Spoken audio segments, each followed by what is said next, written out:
Functional medicine എന്ന് പറയുന്നത് ഒരു പുതുതായിട്ട് വളർന്നു വന്ന ഒരു ശാസ്ത്രശാഖയാണ് ഫങ്ഷണൽ മെഡിസിൻ എന്ന് പറയുന്നത്. അതായത് അതിന്റെ പേര് പോലെ തന്നെ ഇതാണ് കാര്യം. അതായത് നമ്മളിപ്പോ ഇപ്പൊ അലോപ്പതി ആണെങ്കിലും ആയുർവേദമാണെങ്കിലും ഹോമിയോപ്പതി ആണെങ്കിലും അതായത് മരുന്ന് കൊടുത്ത് ചികിത്സിക്കുന്ന ചികിത്സാ ശാസ്ത്രത്തിൽ മുഴുവൻ ചെയ്തുകൊണ്ടിരിക്കുന്നത് എന്താണെന്ന് വെച്ചാണ് സിംറ്റംസിനെയാണ് ചികിത്സിക്കുന്നത്. മനസ്സിലായില്ലേ? ലക്ഷണങ്ങളെയാണ് ചികിത്സിക്കുന്നത്.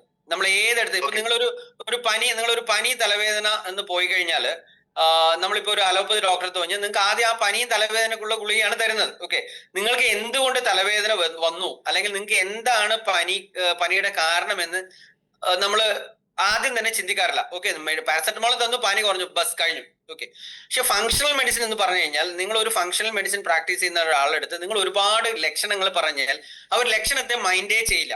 ഓക്കെ, അത് എന്തുകൊണ്ട് ഉണ്ടായി അതിന്റെ റൂട്ടിലേക്കാണ് പോവുക, അതിന്റെ വേരിലേക്കാണ് പോകുന്നത്.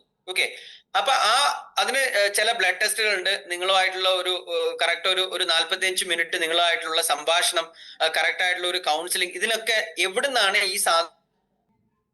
ഈ രീതിയില് അങ്ങനെ മെഡിസിൻ ഇല്ലാതെ ചികിത്സിക്കുന്ന ഒരു ശാസ്ത്രശാഖയാണ് ഈ പറയുന്ന ഫങ്ഷണൽ മെഡിസിൻ എന്ന് പറയുന്നത്. അപ്പൊ അതിലേക്ക് നമ്മൾ ഈ പറയുന്ന മാഗ്നറ്റിസം നമുക്ക് എങ്ങനെ ഇമ്പാർട്ട് ചെയ്യാം എന്നുള്ളത് ആ രീതിയിൽ നമ്മൾ ആലോചിക്കണം. കാരണം അതിനകത്ത് മരുന്നില്ല, നമ്മുടെ ഈ പറയുന്നതിനകത്ത് മരുന്നില്ല.